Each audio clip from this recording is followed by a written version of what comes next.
for fuck's sake, can you guys figure out what we're going to put on Thorin's Twitter account later?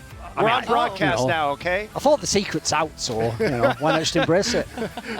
Christine, what's Thorin going to say next? That's what this segment could be called, right? To be continued, yeah. Some would say that is what my biography might be called. What's Thorin going to say What next? is next? I wonder that too. Every day, people start tweeting at me, asking me why I keep doing content with Thorin, and I'm like, fuck, what did he say Asking why you don't control me.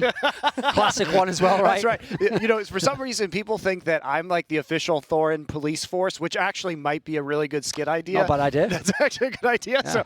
So we came up with one right now. You'll be seeing plenty of those skits. I like your shirt, Thorin. The blue looks really nice on you with the complexion. Apparently it brings my eyes out. It does. No, the thing is, I thought, you know what? Bentet spent all those years in Tyloo. Make him feel comfortable again when he comes to a new area, That's good. That's good because I don't think OG will be making him comfortable. So I'm glad that at least somebody has his back in this matchup right now. Thorin's always got the players' best interests in mind. He's always here to enable, put the players on a pedestal, make them the star. That is Thorin's MO. Exactly. Gotta agree with that. All right, so let's start with our bracket here in our Tower of Babel group. And we have seen the first match, Virtus Pro 2-0 over Cloud9, dropping Henry G's new Colossus hard on its ass into the losers bracket. OG versus Gen.G is our next matchup. OG, one of our invited teams. Gen.G playing with a couple of stand-ins, but they've committed to that boot camp in Serbia. We heard from Elma Putty right before the match. However, let's start with OG and their recent performance. Is this the easy favorite of this group, or have you been convinced by Virtus Pro's strong showing against Cloud9? Actually, I had Virtus Pro when I was writing the secret team or what have you that was going to win the whole thing. In my mind, it was absolutely either Big or VP. So VP 100% are the strongest team in this group in my eyes, but OG are right up there with them. But this is a newfound success story for OG, right? They've been a squad for almost a year now. It will be a year, December 5th of this year. And they've been slowly but surely getting to the point of what you expect when you see the names on this roster, making the grand finals for the very first time just a few weeks ago at IEM New York and making semifinal after semifinal. So these deep runs for this experienced veteran roster, it's going to mean a lot coming into Flashpoint 2. Just to clarify, you know when they said the secret thing where you're going to say the team that's won? You've just said it was. No, it's fine. It's not a secret. Listen, it doesn't have to be a secret because the only thing we put down on that piece of paper was for posterity's sake, so we had proof that you picked the favorite. Right. Feel free to say this favorite. I mean, it's important for us to do that in this event, right? Did sound like she was just saying I wrote that as the secret one. So at least here's the thing. At least she threw Big in there. So maybe she went with Big in the end. We'll never know. We'll pretend we didn't hear that segment. No, I agree. I actually think I've noticed some of the analysts. Not all of them are feeling OG. Certainly they've had their issues. They've had plenty of a million close games they've lost. You never quite know where their strength's going to lie in the map pool on a given day. But I think if you just look at the quality of the players, like this guy on your screen here was the absolute rookie, no-namer guy brought in, and unlike some of the ones Henry G's brought in, he's straight fire basically from the get-go. He's been really, really good. So this guy, I actually think Issa is the player I always have my question marks about. I know he's got skills, but I don't really feel like he's sort of adapted. I think basically the rest of the squad, they have the pieces to be a top 5 team. I mean, I know they're close now in the rankings, but I was saying that from the beginning. If you can get a team with Alexi B, NBK, Valde, and then you just get some fragging power, that's like a pretty well-rounded squad. So they've had their teething problems, certainly, but perfect timing. They'd be good coming into Flashpoint. What's your read on OG, Christine? Is there any player that you are particularly impressed by? I think Thorin's right on the money. It's got to be Issa for me, but the second player is Mantu. I think he's a rising star in this star-studded lineup, and he's got 3 in-game leaders to kind of surround him and kind of set him up for success, right? And that success we've been seeing it, and not just with the AWP for this guy, it's been with the rifle as well. So he's just kind of juggling both of these weapons and actually getting a lot of ground for himself and his squad. So it's been impressive. So let's talk about IGLs with Alexi B. Is he, for your money, the best IGL that we have in Flashpoint this season?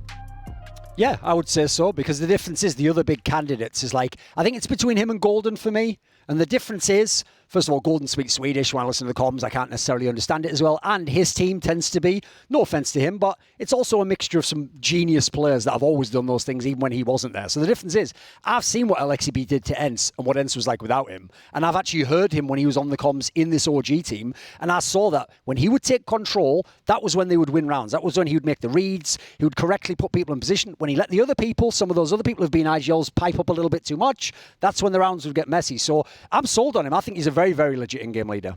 It has been impressive, especially the amount of micromanaging that he tends to actually get away with in the middle of these tense rounds. And he's actually placing the pieces exactly where they need to be. And actually, over the past few weeks, I like this new turn in OG. Before, it was a lot of defaults, a lot of slowing down the rounds and being very methodical, which is great, very calculated. But lately, they're throwing in some curveballs. They're throwing in a lot of contact plays, and it's all because of LXCB. The way he is on the extremities of the map, and he just draws out so much aggro, so much contact towards him that the rest of his players across the other side of the map usually find some success on those contact type of plays. So OG, they've got a big strat book for them, but it's always the case of how is Mantu going to actually perform? How is Issa going to perform? These are the two, I think, rifle and oppers that OG need to have success on, because I don't think you're going to see that sort of performance from MBK. And sure, LXCB, he usually does put good numbers on the board, but he's not going to be the star fragging power that OG need to be able to actually get more Ws in grand final scenarios. Well, they got a long way to go before they make it to the grand finals here at Flashpoint 2, and their first opponent will be Gen.G. Now, this is a tough group. It's not tough because Gen.G is in it, let's put it that way. This is going to be most likely our weakest team as a result of limited practice time together. They've made some adjustments. Of course, the Gen.G that you saw at Flashpoint 1 had Daps and Som in it. They have both left to play Valorant, and Gen.G has been without a full-time roster ever since then. They have C.R.A.E and Exist coming in as substitutes. As we heard from Elaputty, they are in Serbia in the boot camp with the rest of the team. So they have gotten everybody together. They're trying to make as good of a run as they can. Kusta as the IGL. Let's start there. What are you expecting from Kusta in that role?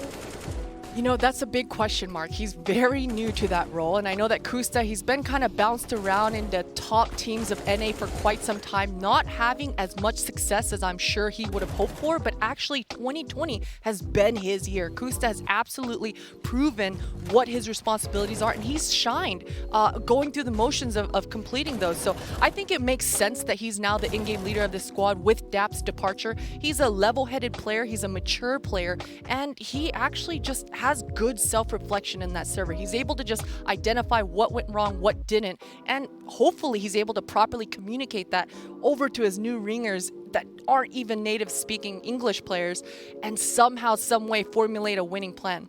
I don't hate the move in isolation. Like, in terms of how he transformed himself as a player from basically, like, when he used to be an AWPer back in 2016, people used to say his coach just microed him. He didn't even make the decisions. So to then swap to being a supportive element who's actually one of the better players at Flashpoint 1, that's impressive. But that's actually where, while I like that upside, like maybe he could do it, he's certainly a guy who's willing to change roles. What I don't like about it is for Gen.G's specific lineup, though, because the guys they're bringing in, I don't expect them to bring heavy firepower. So my issue is, maybe Kusta can do the IGL role, but will that take away a player who actually in his role was doing a very, very good job? It's a lot more difficult to do that and think about the other players and work with stand-ins, people who aren't even in your team. And as we're saying here, they got the players on site, but they didn't even have the boot camp that Cloud9 has. Some of the teams we've heard came over to Europe early. So I think there's not really any reason right now to think Gen.G will be good, because the only thing on paper that could have done it was just take the original three and tell them just frag out, forget everyone else, play selfishly, and maybe we can do something off that. So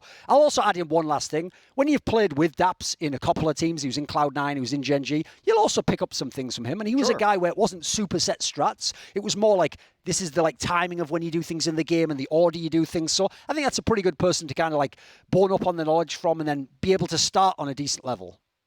Yeah, I do think it's going to be tough, especially in this group. Like, I think that's the hardest group in the tournament. Yeah, it's the hardest group in the tournament. So Gen.G might have been able to take a map or two, here or there from some of the other groups, but it seems unlikely. Although with Cloud9's performance today, you never know.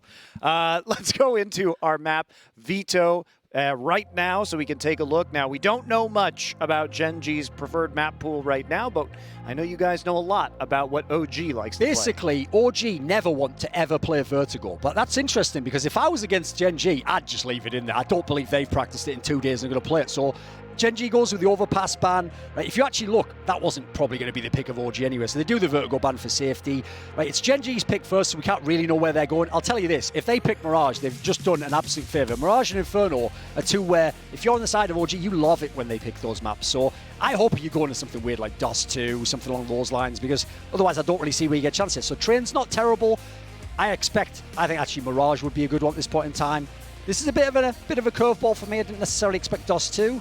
Yeah, I wasn't expecting Dust 2 either. However, I do like this Train pick coming out of Gen.G because, as you mentioned, Duncan, OG usually always ban Vertigo, but when they don't, their secondary ban is always Train. So I like the potential punish pick coming out from Gen.G. But this Dust 2, that's odd. They usually do tend to lean towards the Inferno and Mirage, but once again, Alexi B, deep strat book, deep understanding, and deep map pool. Well, the good news is they get their choice for the third map anyway, so I guess there's a logic, like you get it as the insurance policy. If the other team 2-0s you, you already had bigger problems than the map pool anyway. I think at this point in time, I would actually personally go for Inferno if I heard that interview before, and I know that they barely practiced. This is a completely new lineup, and these aren't even players with any connection in their history. So I would prefer not to go to Mirage and give people kind of the FPL game, but it's going to be Mirage anyway. It's still a map that heavily favours OG. Remember, we barely know anything about Gen.G, so quite frankly, Gen.G's entire series starts just with their map alone in the sense that they might not win this overpass. It's going to be tough. Train. Train was their pick, yes. Train was the first one, and you're right, Thorn. Mirage being that third map, that's Alexi B's playground. You know, all those 4-1 contacty type of plays that I mentioned he likes to call, that's all on Mirage. Yes. He's got so many of those different types of looks. So Gen.G, they've got to be ready, and they have to be able to win that initial kind of skirmish that generally happens on a default in the first 30 seconds. Yeah, very interesting stuff here, at least to start off our pick and ban. Now, Yakindar said in his interview that he thinks it's 98% likely that they face OG in that winner's bracket match. Okay.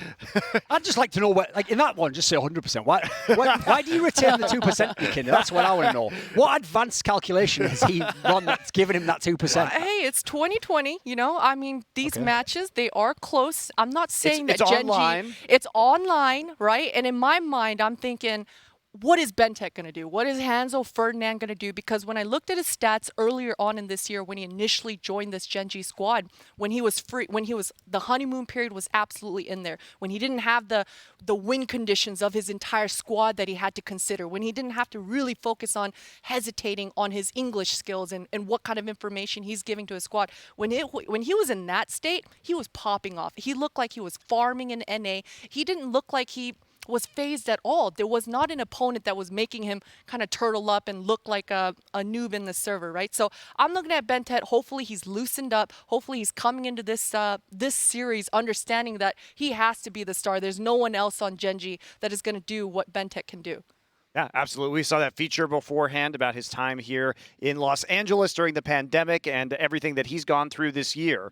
Let's get into our predictions right now, starting off with our pinnacle odds at the beginning of this map, and we are going to see the table first. Maui, oh my. Wait, but we're all negative except Maui said with 17 points.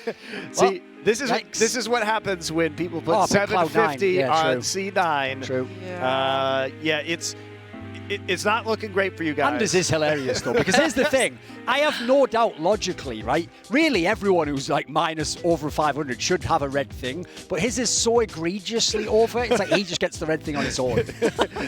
He's just showing who's losing right now. Maui, the only person who's positive, and only then by 17.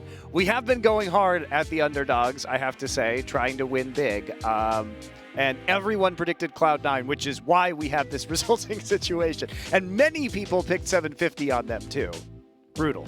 It's all in the strategy, Monty. It's all in the strategy. One of these bets, it'll pay off, right? Yes, it'll pay off. One of these bets. One of these days. All right, let's take a look at everybody's predictions right now. And, of course, we'll start with the biggest loser, Anders, who is going to be casting this game, who has put a conservative... Why would you do this? I put 750 on OG this time. Anders, explain yourself. Well, it's only because I had. Listen, I'm not gonna lie, Monty. If I could have put 1,000 on Cloud9, I would have. Like, Double down. I was all in. I'm not ashamed to admit that. You know, I was all in that Henry train. You know. I'm still on it. I'm going to do it next time. I'm saying it right now. Anders and I had a conversation. Cloud9 win the major? He's calling it here already. There we go. So I had a conversation with Anders in the green room, and I'm like, "You're the biggest rube of all time." Basically, I was like, if I told you that I had, a brand new shiny Corvette with the biggest engine, and it was definitely going to win this drag race, and I just tweeted it 50 times, you just bet on it, even if you had never seen it. And he agreed that he would. So. Listen, I'm pretty sure this is how Pinnacle make their money. Guys like us. All of us here are just making Pinnacle money right now. Well, I'm sure they'd be happy if everyone was like Anders. But did you have that Corvette somewhere? What's all this about this Corvette? Yeah, not into racing, but it sounds interesting. Yeah, I might be ready to invest. All right, how about the other analysts and casters who aren't here? Some of them more conservative on the old Cloud9 up there in the 650, 750 range on OG.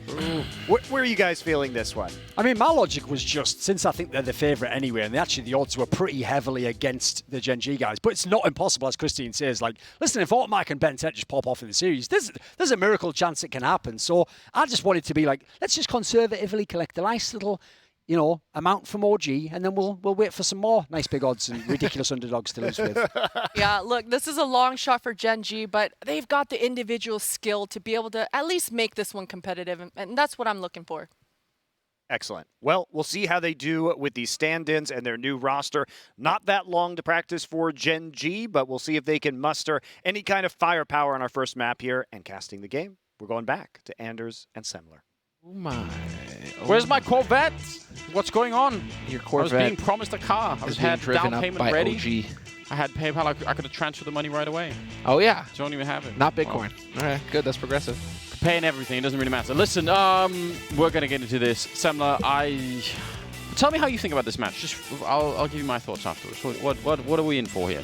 I'm currently wishing that my first way with the points earlier today was to do 500, 500, and then I was like, we'll put 600 on Cloud9. All right. 400 on. Tipping a little. I mean, OG, 98%. I think I agree with you, Kinder. There's like a 98% chance that OG are just going to smash through here this pug and just get it over with and move on to the next one. There's too much firepower on OG. They've got strats. I think that they go toe-to-toe with any of the firepower on Gen.G. So, given the fact that there's that depth of roster for OG, it just should really be them. That being said, there is firepower on Gen.G. That's what was being talked about on the desk there. There is firepower on Gen.G. They can give OG a run for their money, but... Listen, I hope it's going to turn out that way. I think it's going to be a fucking mess, Semler. And you do? Yes. I think it's going to be an absolutely wild ride. Doesn't mean it's going to be not entertaining. I just think it's maybe going to be a little bit of a confusing game for Gen.G. But I'd love to be proved wrong, which has been happening a lot recently. So dude, we have not had... no joke. This is how Pinnacle make their money. It's like guys like us who are just putting points in there. That's exactly right. We're all the way down there. That's a nice little peek there.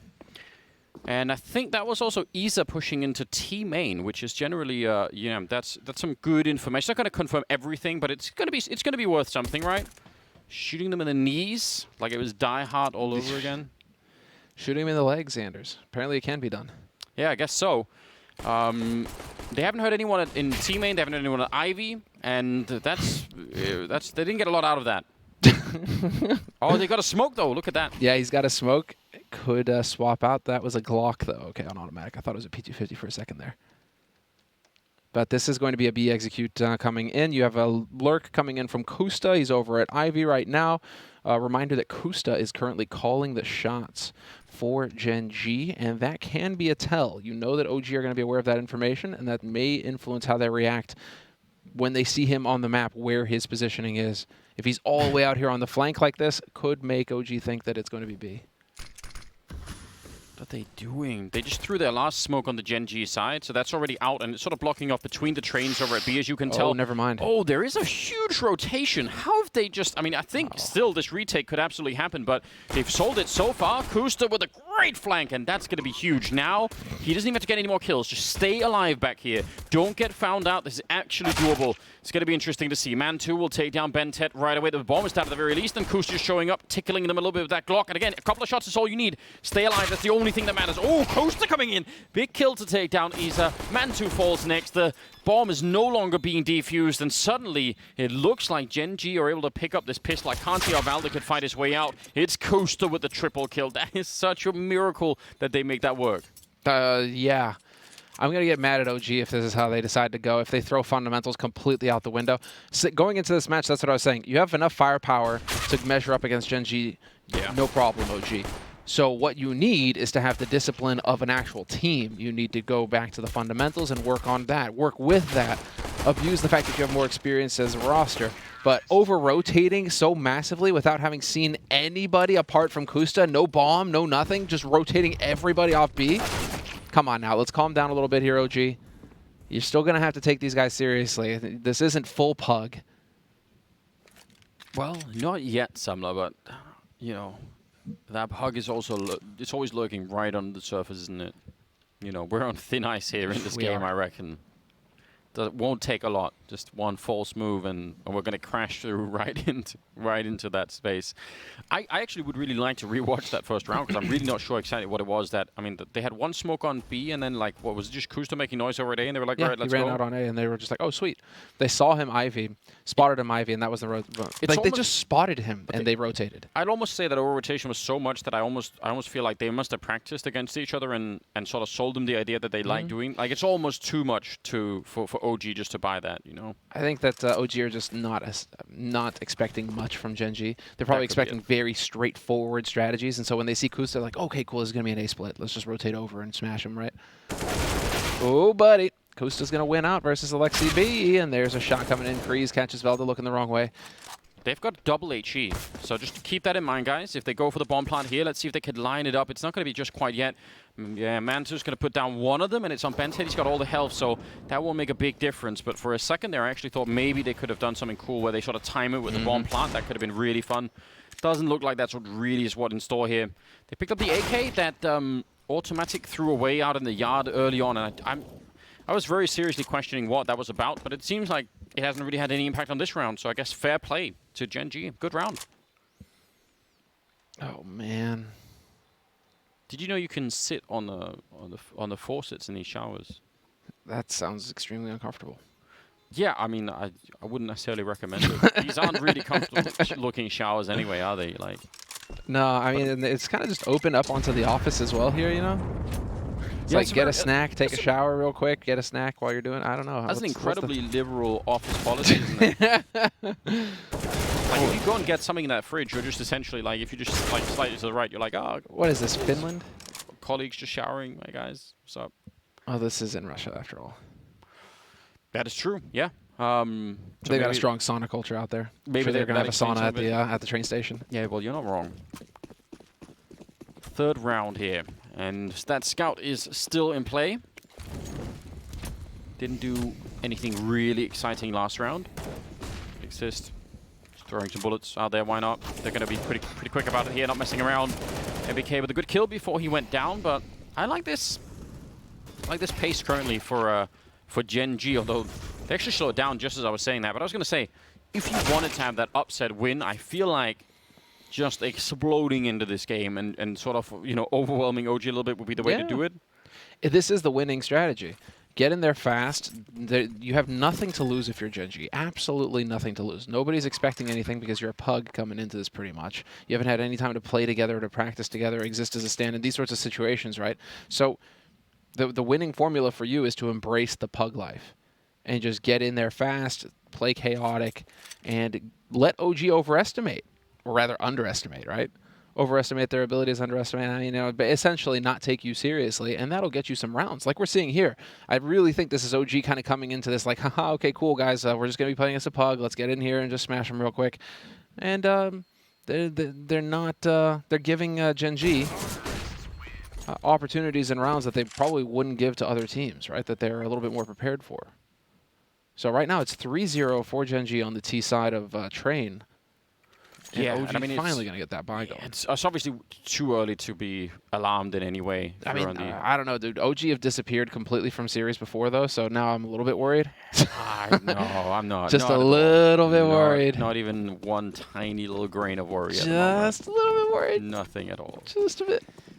No, it's a best of 3, Samla. It's only the first 3 rounds they just only want the pistol. That's it. Anders, you and I watched an FCS, man. 3 rounds tells a story. Listen, when we get to the middle of this half or something, I'll revisit this. I'll tell you what I think at that point in time. For now, just waiting for it. Smart Molotov back there. Let's see. Mantu looks like he wants to repick. This could be the beginning of a really good early start for Gen.G. If they can win this fight, he's at a bit of a strange off angle, and it's a one and done with the AWP. If he misses this, Bentet will absolutely take him down. And Bentet, though, also patient on the other side. Good return there from C.R.A.E, I'm assuming, to take down MBK. I'm just calling him Craze. Craze. Could be that, too. Someone to find out. I don't know how you would, but... All right. See, the thing is, Mantu's still up there, so they can happily be three people out in the A yard at the moment, or at least over towards the A side of the map. Because as long as he's holding this position, they already feel like, all right, it's fine. Nice counter Molotov to buy some more time. That's pretty important. Luckily, body blocks that smoke as well, so it's not perfect. If they don't know that, and you're already going to have Valda rotating off. So it is looking like this is going to be the A split in a moment here as they make their way out through Ivy. OG looking to get on the board in a big way here. Lexi B is going to catch one. Still does not have to worry. There's that smoke up. It's going to be very difficult for Gen.G to get in here and punish this. And Issa still hasn't even given away his position. Yeah. And that is really huge. I think you're absolutely right to point that out. 15 seconds on the clock, and they're starting to see if they can make their way out. There was Issa coming in, and now there's absolutely nothing. Yeah, automatic. Better save that AWP. And OG find a way to calm down at least this round for now. Although, I mean, you know, if Mantu doesn't win that fight over there, who knows? If then the next thing that happens is MBK goes down, and suddenly it's a 5-on-3. So, you know, it's a pretty good round for OG. But there are some things you could have been worried about in this one too. No bomb plant. No bomb plant. This is where it gets weird, though. If Gen.G starts slowing down, this is playing to OG's strengths, 100%. I definitely think so, yeah. So I really do think that Gen.G need to embrace the chaos and just play fast, play quick, play loose, and just get in there looking for some duels. So hopefully we'll see that change of pace now here from Gen.G, that they'll be able to get in here and look for some fights, maybe catch OG getting greedy again. And well, that's MBK through the smoke, going to take Kusta out. Mantu, you see they were ready this time, automatic with that AWP, had the angle on Mantu, and it's a 4-on-4 going onto the B site here for Gen.G. Yep, and they're actually waiting for them. Pretty good smoke to create a little bit of cover. They're going to boost over it, in fact. That could be dangerous, but it's going to work just fine. Nice shot from Alexi B. Some deep grenades. Exist is actually going to take that one right to the face, but it is not done yet. Still a 3-on-3. There's no flank coming in anymore. The whole retake is going to be happening here from inside of the B bomb site. They have a couple of smokes, so they could do a lot, but they would love to get one more kill, and that's not going to happen. Exist lurking at the outside of the smoke, and he's able to just get a bit of a one-way looking over it to take down Alexi B. That's really cool, and now they can relax a bit more here on the Gen.G side. In fact, as you can tell, the OG team is so far away now that it almost looks like they've already decided make it expensive and then give up the round, and that's what they've done here. Some shots, so it's not that far away. Exist, can he make it out? I think he's going to be close to dying here. Yeah, that's it. The bomb just reaches him. No way! That's rough. So, I mean, it's an expensive round, but Gen.G, they actually did a good job of winning this round. Wait, does the AWP get blown up towards him? C.R.A.E, right? C.R.A.E? Does he actually does that AWP? I mean, is that just Gaben giving him a little wink? Like, all right, you lost Exist, but here, have the AWP. This is what you really wanted to save anyways. You can have this one. That's a good, I don't know. Okay. Well, 4th round on the board for Gen.G. Again, there we go. Quick play. Nice little read on the tendency there. Mantu trying to play aggressive. Gets caught out. A little bit too predictable there. Gen.G play off of that, and that nets them another round. Very well done here from Gen.G. I like it. Straightforward stuff. And they're in position right now to pinch onto A early as well. Yeah, have slowed it down a bit now. Waiting to see if OG are gonna try anything. They're watching T main there. I think it's Kusta who's keeping us a slight eye on it every once in a while, which is just fine. But yeah, you can spend some time here if you want, especially because you know OG's economy won't be that good. So they're probably just seeing how many grenades are they going to be using. If they, you know, any smoke that goes down now from the CT side, the Ts will count as a bit of a victory. And OG are actually doing a fair job at holding on to their own smokes. It's going to be a flash setup here. Well, maybe. Mantu's just scoped up for now, so I guess it could be the other way around too, but I was almost ready for it. We'll see. What does he want to do? Even if he misses the shot here, I mean, I'm assuming Valda's going to swing right into that fight, so could be real dangerous. Instead, looks like K.R.A.E is going to be setting up a smoke, and Valda, what does he want to do? Just walking backwards. All right. If that gets spammed, it could get really awkward. Playing with games here. And right on the edge where that smoke clears can give him a little bit of an advantage as he waits on the other side. Yep. Oh, K.R.A.E is going to react in time. Mantu's there to trade it, though. Brings it back to a 4-on-4. Issa takes one with him as well. That was crucial. You needed to make this a 3-on-3 for OG to have a chance at holding. They're going to go for it, but, I mean, one death here, and yeah, they're done already, I think. How do you pick that up and go for the plant? NBK goes down. Yeah, but they're out of time no matter what. That is the problem. Mantu just has to live. Oh, wow. That did get a little bit close, but again, the time that's left, you have to, you really have to be banking on the fact that there's the entire rotation to the B-bomb side already, and it just wasn't. But an expensive round for OG. I mean, I actually think Gen.G not going to be happy they lost the round, but I think in a broader sense, this is actually not that bad at all. They're already up 4-2. They're doing a lot of economic damage. They should be feeling all right. Oh, it looks like some kind of timeout's getting put into play here. Is it tech or tack? Technical pause. Technical timeout getting called here. As we are going to get a quick reset here, and we should be able to get back into it. Usually those problems don't take too long to resolve. Yes, you have to hope for, but I mean, obviously, you know, want everyone to be able to speak to each other inside of the server. That is going to be critical. Communication usually turns out it's a good thing, Anders, right? Yeah, it can really make the difference at the end of it. Don't get to quite hear enough of it these days, but yeah, it's sort of a fundamental feature of the game, I suppose. This 7th round, because they keep just losing so many rifles on the CT side, you know, they're not in that position where it's just like, oh, let's just win like, you know, 1 or 2 rounds, and then we've got like the massive economy and it's all working out. Could see they have to sort of spare grenades. They have to think about how they use those all the time. I think Gen.G they're definitely outperforming my expectations for now. It could change a bit, and I'm sure OG, you know, once they get a little bit more used to the style here, maybe it'll also start to look a little bit better for them. But yeah, so far so good.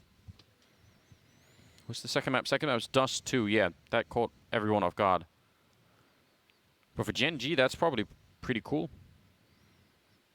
It's very good. Got the aim for it then. Just no, they've got, yeah, that's the thing. They've got the aim. If they can just make this chaotic, if they turn it into a series of duels, they can win out. If it goes to the end of the round, as we've seen now, where they basically lost to the clock twice, that's where they're going to hurt. That's where it's going to get real difficult for them. But if they can play quick, just get in there and try and get chaotic, they can think this is going to get real fun. Nicely done there. Automatic times Mantu perfectly. Right behind that flash. Frustrating start there for Mantu. NBK recovers that AWP, but now it's going to be Action Valda. Going to spot the first one by. 2 guys there ready to rush him down. He's going to be hard-pressed to survive this, but somehow he's still doing it. He's still here.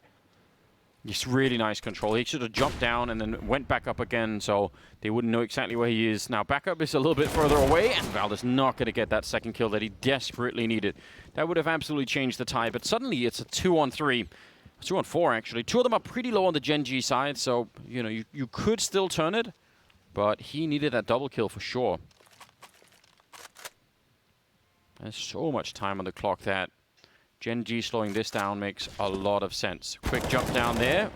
Automatic, getting shot in the toes a bit. Yeah. That's an unfortunate turn of events there for you, son. Feel like that should be a freebie. Look at how low they all are. 34, 41, 38 health on 3 of those players there for Gen.G.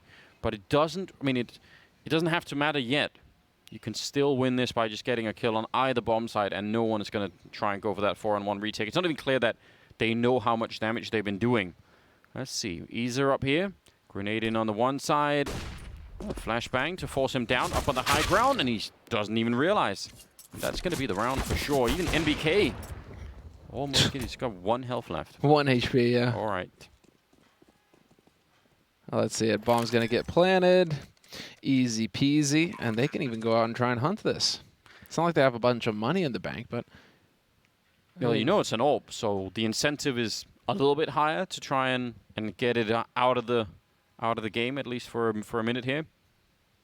It really feels to me like now OG are taking a you know, a lot of forward battles, and that could also be a, you know, an attempt to establish some kind of, you know, dominance early on. You know, saying, you know what, like you saw Mantu's trying to do it a couple of times. Val did this round. Don't necessarily mind that approach, but obviously, eventually, if it really is not working and no one is sort of connecting with those early kills, maybe you have to call it off.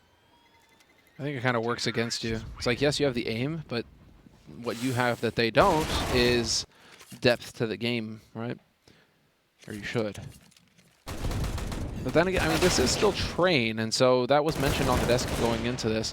I mean, this is Gen.G kind of going for a weak map as far as OG are concerned, and so trying to, you know, make it a bit scrimmy, trying to turn some duels in here, but also relying on OG not having as much experience, not being as comfortable on Train.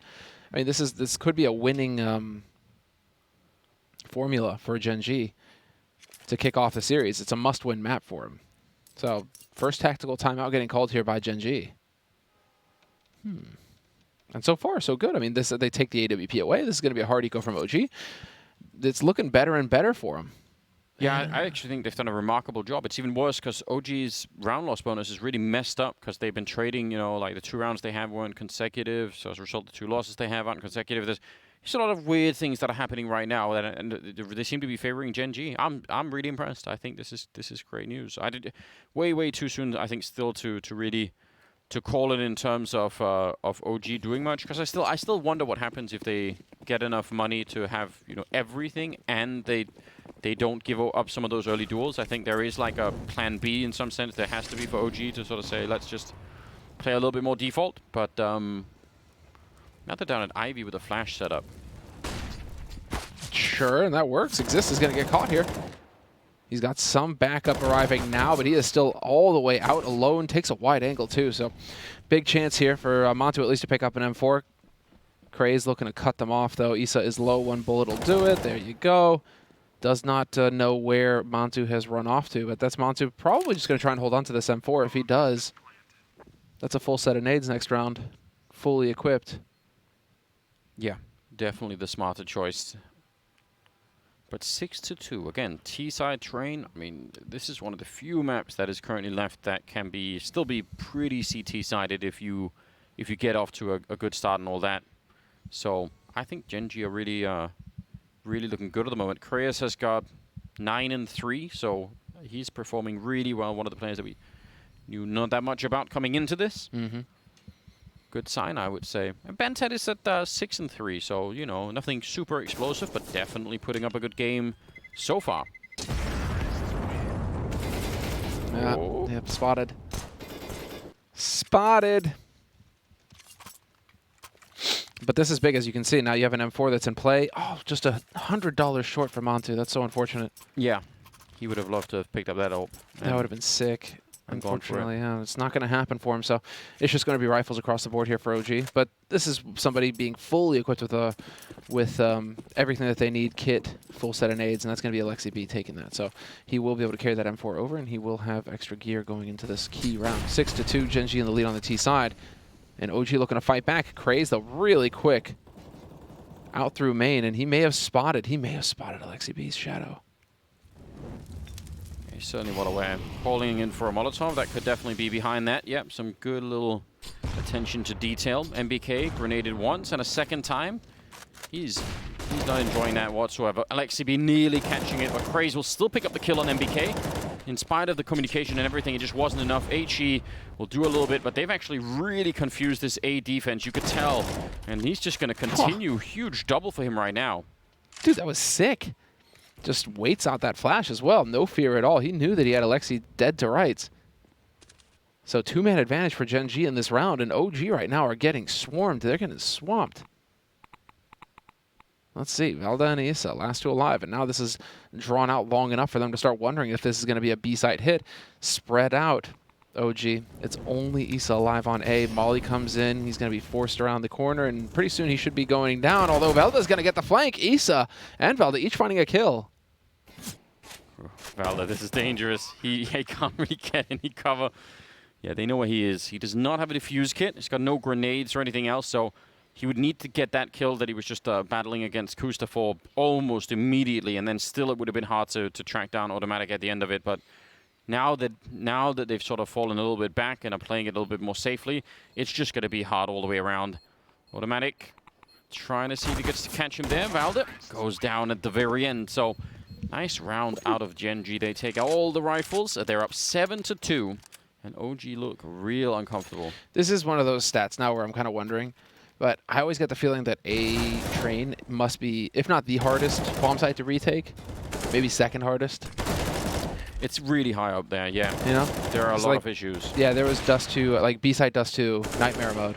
Yeah. But I always feel like A-site train is just insane. All the angles that Yeah. somebody has to hide, it's just so difficult to win. Right, and whereas, you know, B on Dust 2 is tricky because of the choke points, you're right. A on this map, and maybe to some extent even B on this map, is hard because of just the amount of angles, right? You can get in there, but how do you check everything? It's just not that easy.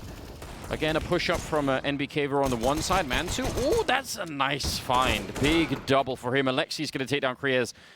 Gen.G, I mean, the focus here needs to just, you know, stay all the way at the top because there's no point in throwing away rounds like these, even if those were some good pistol kills, but still, they need to make sure they absolutely win these rounds. NBK, exploding exists face, and that is going to leave Automatic alone in a 1 versus 4, so not a lot that he could do here unless, again, they start fighting him one at a time. That made me happy there for a second. NBK exploding exists face. You know, it's like, oh, what year is this? It's, yeah. Those guys have been going head-to-head for how long now? Got some history, don't they? Oh, and a missed shot. Well, a weird, surprising third round somehow being picked up by OG. This is a gift that would almost be disrespectful if they just throw it away and lose these next rounds. Like this is where they need to say to themselves. I'm sure they are. Win all these rounds back. It's going to be 5-7. Oh, sorry, 8-7 here. Just let's go. You know, get the next 5 rounds. Oh, yeah. Get the next 5, smash them. I mean, double AWP now for OG on the CT side. And it's going to be the force buy coming in from Gen.G. They could afford an op. Automatic, he's been doing decently well. Nothing spectacular. But he's just been whittling away at them. Bentet, there's the flash into a main. There's the push. Pusta still going to manage to get one. And he could even set himself up for a second here. NBK will trade him. That took so long, though. And now NBK kind of caught in the corner. Full flash. Doesn't matter. Still gets the kill. These are big plays coming in here from OG. They are the Molotov. He's going to run into it. That's so dangerous. He's out of bullets. Oh, no. NBK. That surely would have been a kill right away. He's on 1 health. Automatic. Hard to even really comprehend. Yeah, smoking up for his teammate. He might as well do what he can with these grenades while he's still got a chance to stay alive. And weirdly, Kriez has got, instead of Mac 10, so awkward round all across the board here. Just what Gen.G want. Or go for the bomb plant. Yes, exactly. Get this bomb plant down, and then you can cut them off. Of course, B-side, as you can see, so many places that they could potentially hide, but he's just going to go ahead, get this bomb planted. And, well, they definitely know now, OG, they are on the wrong bomb site. Yeah. Here's the thing.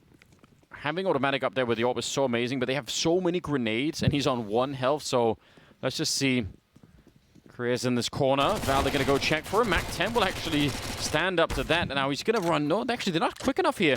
They're a little bit slow, so he's going to get a double kill instead. I thought he was locked in already. Oh, no. This is odd. The grenade leaves him on 2 health. There's no winning. I can't believe it. No way. This is fairly unacceptable from OG's point of view, I would say. What even is going on, Anders? They both die as well. In celebration. Oh, because of where they planted the bomb, it was just close enough. Still, this start here. Kusta, 1 for 1. That's monster. Yeah. And NBK, he did everything he could this round. It was looking so good for OG, and yet they just completely fluffed it. Automatic surviving with 1 health. That's too much. Crazy times. 5 rounds down, our OG at the moment. They were gifted that 3rd round and all the money that came with it, and they've just given it right back. And can't be having that, can we? No, it could be. I mean, this is definitely looking very good for Gen.G all of a sudden. 8 rounds on the T side versus OG's 3. OG, they do have money to go for a buy here. And this time around, it's going to be a little bit of a presence getting shown here. Brown Halls towards the B site from Gen.G. Nobody currently pushed main, and that's NBK taking it over. So they will have some ground to cover here, Gen.G. But it is kind of the group and go towards B. It looks like they're still holding on to Brown Halls. They've held Pop Dog automatic, you can see. Made sure nobody was able to get up here for information. Yeah, I think NBK, I like what he's doing here. They have so few grenades on the CT side, so instead of just crossing his fingers and hoping for the right timing, he's just going to try and hold on to it until he basically sees someone, I guess. Or until Isa gets pushed back, if that's what's going to happen here. Nope. Luckily for him. They started the... Yeah, I was going to say, Mantua starting to rotate back, and that would have been the wrong move. Valda's going to need him in just a couple of seconds here. Speaking of seconds, 30 of them left, and now they're starting to make their way up on the high ground. Valda could hear that, and somehow he gets bested by the Mac-10, just falling off the ledge. Oh, man, I guarantee he's going to be mad. That's Gen.G just winning the round. Anders, this is actually just going to be us, no. I was going to say, our pinnacle points, man. It's not looking good. No, I'm digging for that rock bottom at the moment. You know? At least I've got that. At least I've got you ahead of me on that one. So there's no winners with the pinnacle points, but there's definitely going to be a loser. So yeah, and we still haven't announced what the punishment is. That's going to be happening on Sunday, I believe. So very likely. I mean, I've made my own suggestion, so it would be just fitting, wouldn't it, if that's what we end up doing? You've made your own suggestion for punishment, that is. Yeah. Oh no. I don't know if you better be highly motivated now. Well, there's still time. I can turn it around. I'll go all in on whoever is the biggest odds. Just you'll make it all back. Yeah, that's how it works. One bet. This is upsetting. It's actually hard to watch. Dude, a Mac-10 dropping down and winning that duel is insane. I think he even like dinks in mid-air or something stupid like that, and this works out. 9-3. I am really shocked. Even if you factor in OG not really sort of as I think Christine was saying on the desk, fairly that this is their second most common ban for OG. Mm-hmm. But I still think I'm still not satisfied. It's not enough. This really makes you wonder.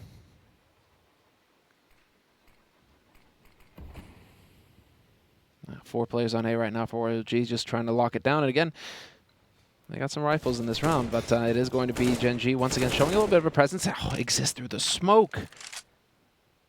And they've seen this before, OG, so what do they read out of this situation? Could be expecting two players out towards Ivy right now. And so the answer for OG, it looks like, yep, to start clearing out main, or at least getting a little bit more of a presence over here. Giving up B entirely. And, I mean, it's not such a crazy idea when you have very few grenades, you have really a lot of rifles, you've got armor on 3 out of 4 players. It's a huge risk, but at the same time, I don't know if being, 1B, 3 on A is going to be that much better. Roll the dice, and looks like they might actually get what they want, although I still don't think this will be an easy defense at all. Oh, man, that first shot is insane. That opens it all up. Just like that. Everybody getting wiped out.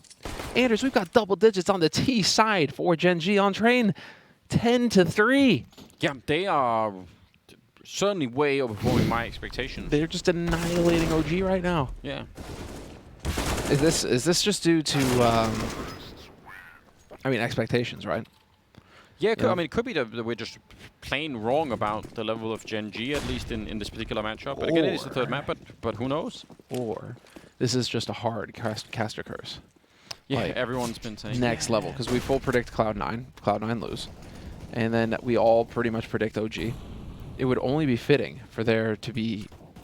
We have that kind of power. Exactly. Maybe. Guys... He walks right into essentially a Cooster and Kriya sandwich.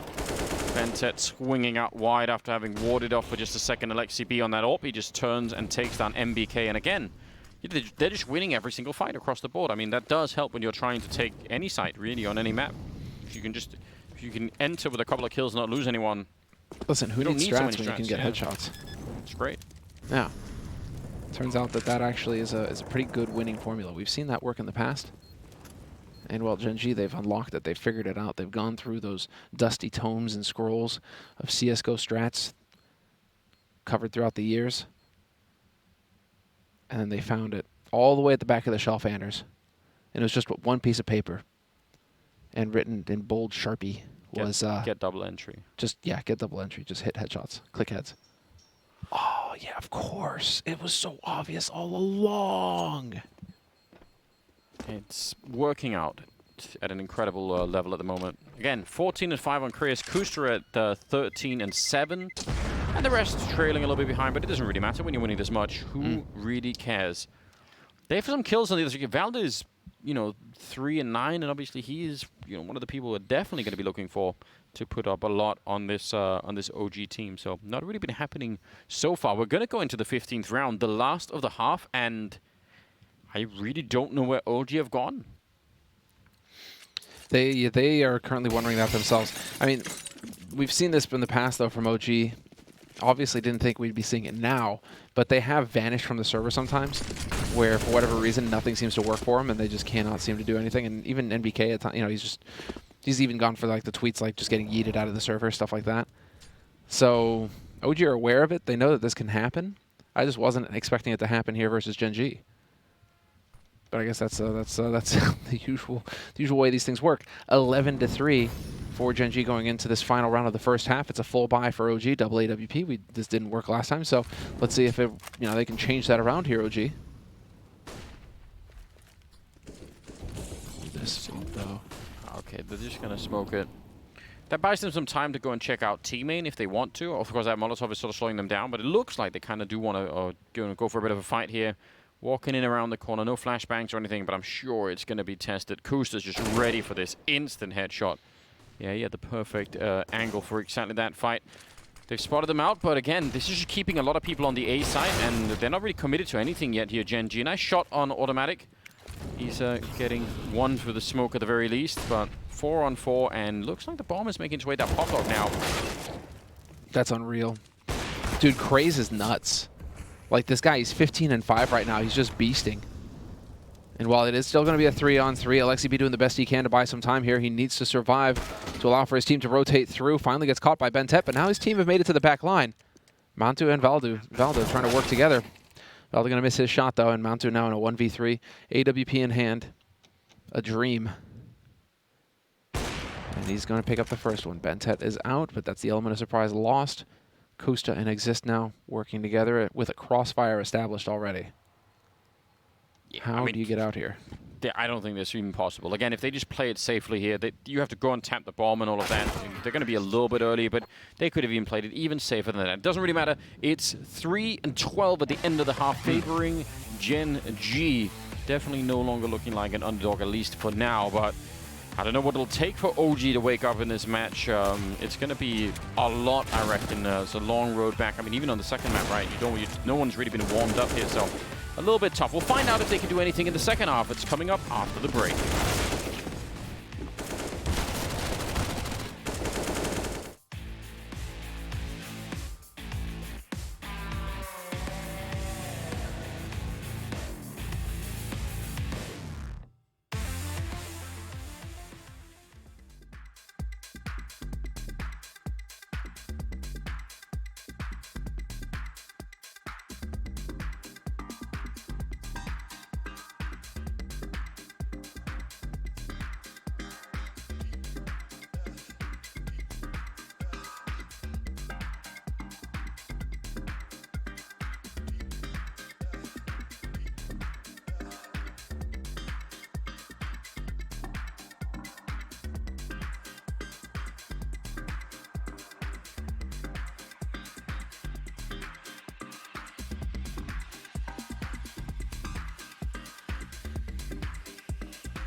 All right. Welcome back, ladies and gentlemen. 12-3 at the end of the half in favor of Gen.G. We're on train. It's the first map of the best of 3, and nothing's working for OG.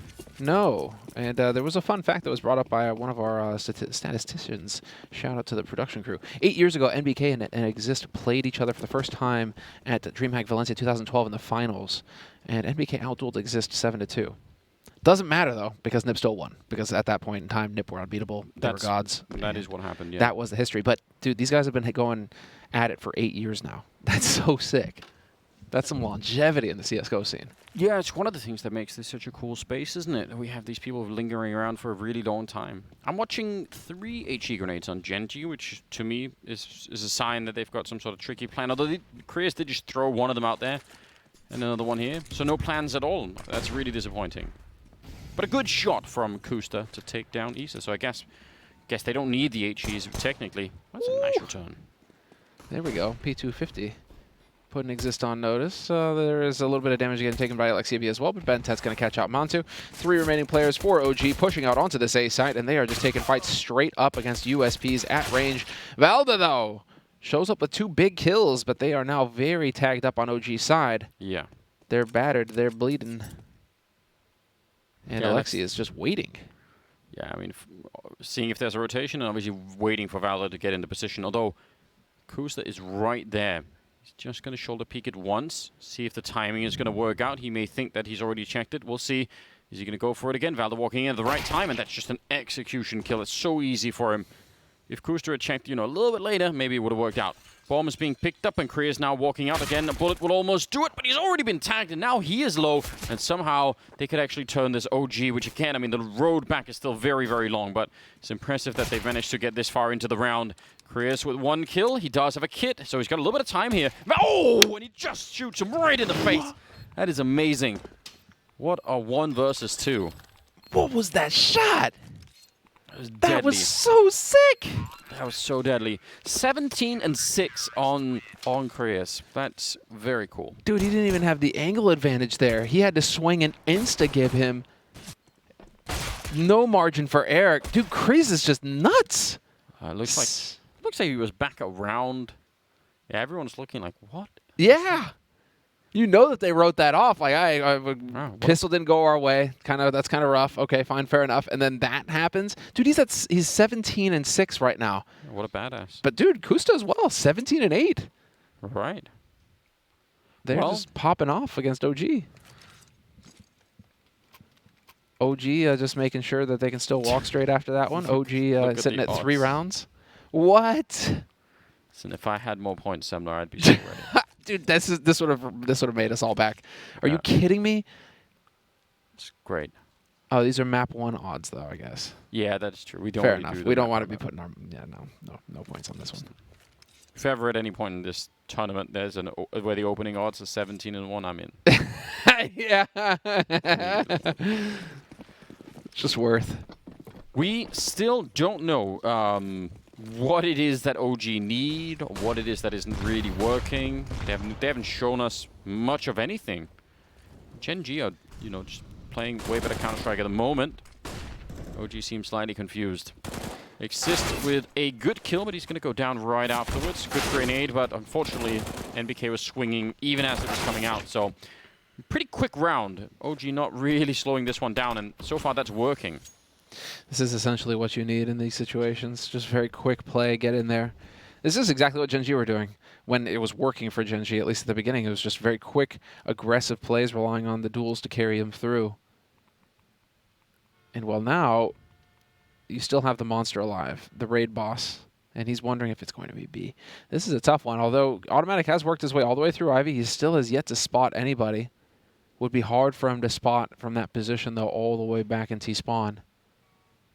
But as he clears out main, this might get interesting. It's looking like Mantu's aware of this, though. Yeah, they've called a complete, just a freeze across the board. Actually, that Gen.G was doing something similar. When you're that early in the round, I mean, you have time to say, just slow down, see if they're pushing. Got to say, it's impressive as well. Automatic hasn't turned the corner yet. Might just be waiting for the bomb plant. But yeah, this is a coin flip from really either side. There's the bomb. So yeah, that's when Automatic is going to start to make a little bit of a move. Still being watched here, though. And Mantu, you nearly could have had that one Automatic. But yeah, a step forward and he's going to go down. He's no idea. He still gets the kill and picks up Mantu. Oh man, Mantu knew for a long time what was happening. That's really odd. And now it's MBK 1 versus 2 up here in the sniper nest. I mean, this is not so easy with the FAMAS necessarily. They do have a kit as well on Krias, and it's going to be automatic. Just all 3 kills going his way. What a strange round. He just got slapped. This is just automatic. What a round from Tim. 14-3. Gen.G are just mauling OG right now. They can seem to do no wrong. I've been face-bombing so hard that our makeup artist is coming over here to just help me out here for a second to save me. Because there have been many rounds that have just been crazy. I know. Ether is at 5 kills, Valdez at 7, all the rest are at 10. This is a real mess. I said in the beginning I thought it would be a mess, but I thought it would be Gen.G. I was throwing them under the bus before we even got started. I was that confident. I mean, this is like the true power of the Caster Curse. Full display right here. Cloud9 got beat 2-0. And OG are currently struggling mightily on this first map. Granted, it is worth keeping in mind that this is not a good map for OG. Gen.G definitely got a counter pick involved here. They managed to pull a fast one on OG. And, well, I mean, you can tell that OG just not a big fan of this map at all. And so keep in mind, we've got Dust 2 coming up next, and then Mirage is the decider. This is not done by any means. But this will certainly have been a good map for Gen.G to kick things off on. No bomb plant means it's going to be pistols, Kevlar. Maybe they can squeak a rifle. Yeah, Galil out. But this is just a phenomenal start for Gen.G in the series. And it feels to me like we're going to get 3 maps on this one, Anders. Well, yeah. I mean, I'm holding out a little bit. I want to see what the start of that Dust 2 pick looks like. A lot of grenades going over. It's just nearly getting exploded. That's a cool little trick, but is it going to be quite enough here? Yeah, 15-3. Really interesting beginning. I think the problem again is like, they're getting beat up so badly that you have to imagine no matter what for OG, even if you say, it's not really our best map, or like, no matter we like or whatever, still got to think, well, yeah, but how are we just losing every single duel across the map for like, 19 rounds in a row? Yeah.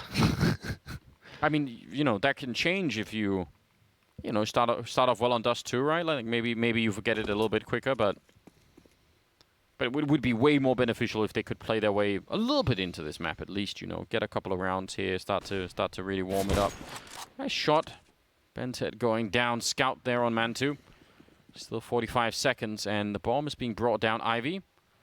Bit scary though if Isa leading there with the Galil. If he goes down, then suddenly the bomb is being brought in on a scout with 30 seconds left. Yeah, they're running this clock down. Oh, the timing! That is ridiculous. And this works out for Gen.G because now they'll just save these 3 guns for the next round and it'll be fine. No need to even attempt a retake here. But that's CSGO in a nutshell right there, isn't it? Hold an angle patiently. The split second that you glance away is when they will peek. It's just written. So it's like a code. It's in the Matrix. We've all been there. Many times. So yeah, they are going to be saving the guns somewhere across the map. And that will give a 4th round to OG. They have set themselves up for an amazing comeback if it ever gets there, There's always that. Always have to think about that. Automatic holding the one side. Yeah, not even really hunting for it all that much. Just letting it go and continuing into the 20th round where Gen.G actually, they can still buy an ult there. I think Bentet picking that one up and throwing it over to automatic. So they're going to have some money to work with still.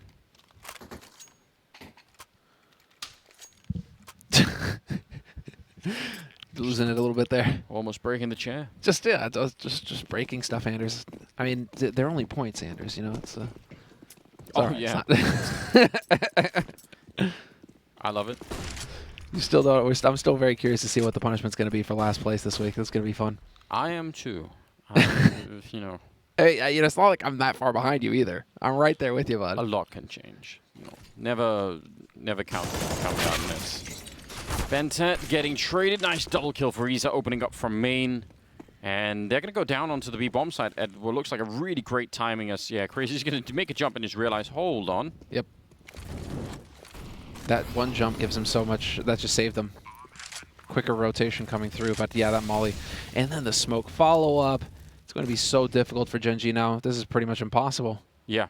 I think you save again. Well, if you can, because Isa's already out looking for you. That's really the issue. And I don't know how they would expect to find Isa that quickly down at Ivy. That's going to feel really odd if they suddenly go down. Kuster is about to walk into, well, nearly did. But yeah, this is going to be a 5th round no matter what here for OG. And unfortunately for Isa, can't find that 3rd kill. But yeah, good call. I mean, good timing on that for OG just as they were rotating into the A-bomb site. What a mad lad. Just went for it. What even was that? I guess he expected him to be in brown halls at that point, trying to pull back on the other side, but okay. That was unfortunate there. I was about to say that, you know, Craze can do no wrong, but this time he gets caught, he gets punished. Still, he's right up there. I mean, Costa, Craze, Bentet, 19, 18, 17 frags apiece, looking very good. And, well, over on OG side of things, there's a couple guys, you know, getting into the double digits, several tied at 11, NBK Mantu and Alexi B. So starting to get some kills on the board here, starting to show some fight. 15-5, Gen.G map point, 10 of them still on their CT side. But this is going to be, Bentet hitting a spicy headshot. They just need to slow this down. I mean, they've got some rifles coming in as well, so anything you can do like that. Kriya's, yeah, he needs some timing on this. If he goes straight down the ladder, Isa's already watching it down there, or Alexi B, I think, so don't want to be doing it too quickly. Oh, nice shot from Automatic, holding that diagonal angle, and now maybe you could go for it, and this would just be perfect for Gen.G to close it out like this. It's going to be 16-5. Didn't even need all the guns or anything like that. A couple of good headshots, and they take Train away from OG. Only the first map in the best of 3, but still, gotta say, that is really impressive, and OG need to wake up and do whatever they can to get into Dust 2, because that is the second map, and if they can't wake up for that, it's going to be a huge upset. We'll see how it goes after the break.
Ah, yes. Gen.G absolutely blowing the fuck out of OG on train, just as we all expected, right, guys? Yeah, the script is just kind of writing itself out here, isn't it? This was quite the surprise. And it wasn't like Gen.G was doing any particular crazy strategies or being really innovative across the map. It was pretty cut and dry, defaulting across the map, and OG just seemed to be caught off guard time after time. Yeah, but still, even with a map that OG has not been good on train, it's still a bit of a shock here to see this level 16-5 of dominance from Gen.G. And also, it has to be said, nobody even mentioned C.R.A.E's name coming into this match. In fact, there was so little hype around this guy, even compared to some of the players that on Dignitas Vi that got picked up heading into this season. So he had an amazing performance by a rookie unknown player standards, at least on this one map. Yeah, I mean, he is a player who has pro experience. It's not as ridiculous as that Heath scenario where he didn't even have a map registered on HLTV.org. Like, he stood in for Fnatic at ESL Pro League in the last season. He was playing for Simon Gaming over in the CIS region. So he's played a little bit, but certainly I asked around in the Swedish scene. I didn't hear anything. Like, even the players who knew him were like, I'm surprised he's getting that gig, actually. So impressive from him, not something you could anticipate. But then I also look at this equation. Listen, let's not get too far ahead of ourselves. This is actually one of the worst maps. It's the other map, aside from Vertigo, that they always ban in OG. But I'm not going to give them a break in that sense. Like, I certainly think in the series they can reset. But when you're the veteran team, even if they spent their few days of practice only practicing this map, how have they got everything down? How is your CT side non-existent? Why are you always passive? Terrible calls, it looks like, coming in. Bad communication. There's no 2vx game for this team whatsoever. So I think, listen, as much as I'll give credit to the Gen.G side, what an appalling display from the guys in OG. Well, especially Gen.G started T-side and absolutely dominated that half on a CT-sided map. So you're really playing from the back foot after halftime if you're OG. Yeah, and again, as I mentioned, there wasn't really anything crazy coming out of Gen.G. There wasn't even a lot of rushes. So it wasn't like the aggression caught off OG, or it wasn't like the strategy caught off OG. They just lost map control all across the board, where there was inner, C.R.A.E lurking through the smoke upper, picking off Valde time after time, or Issa losing that popped up control. And once you just start losing little portions of the map like that, you saw it. Gen.G just slowly poking and prodding and just winning out the duels. So this was a pretty cut and dry train for me, and pretty surprising that OG looked so out of sorts. Yeah, and let's start by taking a deeper look at one of the rounds, starting with the pistol here in the second half, Thorin. What did you see from Gen.G? I can't lie, I actually thought we were talking about the pistol of the beginning of the game, so I can't tell you anything about this one. Okay. This pistol, it started off once again with OG finding some picks, but Bentet showing up huge, and really Kusta showing up huge. I think Kusta's stats were absolutely wild this game, winning out majority of his opening kills. But OG, you know, Valde, he found the pick here. It's a post-plant scenario. This was a situation that OG looked like they should have won, but C.R.A.E coming out of nowhere and finding those one taps with the USB, and C.R.A.E he was able to pull out rounds like this on the first half as well, and in the second half. Yeah, and it chained into round 17 as well, where Gen.G continued that dominance, right, Potter? Yeah, exactly. And once again, Exist finding the pick again, and I know that the OG guys were kind of caught off guard with Exist finding these opening picks, especially towards that sandwich. But again, OG find themselves in a post-plant scenario, 3 versus 2, but peeking into automatic. He's nowhere near the bomb, mind you. He's in T-Con. And again, it just falls apart. Look at the timer at the top of the screen. He had all the entire bomb timer, so there's no real reason to peek now. When they peaked, actually, we won't say what they were saying, but basically, like, there's a clear miscommunication there. Those two people could peek together. They could neither peek. They could say, if I die, he has to be at this spot. Instead, they essentially just one by one gave him just a gunfight. And I will say, I think it was Valde who was on the left there. Just based on the fact that he was crouched for a long time. I'm guessing he just whiffed his spray, unfortunately. It's one of those ones where, like, everything was going wrong for OG pretty much in this game. That's right. Well, we are going to head into a second map here. So tell me about your expectations for OG and the rest of this series coming off the hard loss. I think once again, we have to remind everyone that Train is OG's worst map. Coming into Dust 2, I think this is going to look very much differently. Again, I like Alexi B's micromanagement. Dust 2, way more of an open map. Mantu is going to feel a lot more free. Issa, even if he gets poked and prodded away from whatever map control he's going to want, he's going to have a secondary plan. He's not going to be just isolated towards a single room like on Train. So I think these players are going to feel a little bit more loose going on to Dust 2, but the same can be said for Gen.G as well. Yeah, I actually also now want to see Alexi B get a chance to call a T-side because it was such a dreadful CT half. Yeah. He never really got in a position. This is a map where he can mid-round. We can maybe see some of the strengths. I'm expecting this to be the hard reset. Great job by the ones on there. They held serve on their map. We come into the next one. Hopefully it's a great one. Dusk can be a close game. And then we get the 3-map series. Yeah, and Gen.G, is there an opportunity here for them to realistically close this out, or are we really expecting just a dominant Gen.G Dust 2 performance? The problem Or is, OG, like, excuse me. there wasn't really any reason why they would win train aside from OG's just not good at train. So I don't really know. Like, you can't just take what you saw on one map and just say it'll replicate and copy and paste over. So at the moment, I still have to see it proven. If they win the series, then I'll start to, give them some credit. All right. Are there any bright spots for you, Christine? Do you think any of the Gen.G players can rise to the occasion here for what would be an enormous upset here in Flashpoint? Man, I'm hopeful, Monty. I'm not going to lie to you. A part of me the way Kusta was moving in there, automatic. He didn't have the most kills, but I know he's been working hard on getting back into form. He was a top 20 player in 2018, right? So certainly they've got the skill to get them across the board. Dust 2, again, the loosey-goosey style that I wanted to see coming out of Gen.G, it's absolutely there. Dust 2, they have the opportunity. They really do. All right, well, let's take a look at our updated Pinnacle odds at this very moment so we can see the line has come down. It is down, but it's still extremely, you have to say, in favor of OG, as you would expect. Anders still salivating at that 3.17 for Gen.G. He didn't actually predict them this time, though. He didn't do his know that chance any of us then. did. There you go. He's the worst one at predicting so far, so yeah, probably win. Finally a victory potentially for Anders here in our Pinnacle point prediction game. But yeah, as we come in, if this goes to a third map and we're back here one more time, what are you guys going to be looking forward in that third map of play? Third map was Nuke, right? No, it was Mirage, Inferno. yes. Oh, Mirage. It was Mirage, Oh, yes. if it gets to a third map, I think that's Gen.G where are done OG for. gets the heavy Yeah, favourites. I yeah. mean, that is another map that very much plays in the Alexi B wheelhouse. They're very comfortable on that one. I think the opening's a lot more easy. So I think if it goes to a third map, it's not impossible for Gen.G, but I'd have to see something special on this map, even if they lose. Well, OG, it's your time to turn things around here. We're going to head right into our next map with Anders and Semler.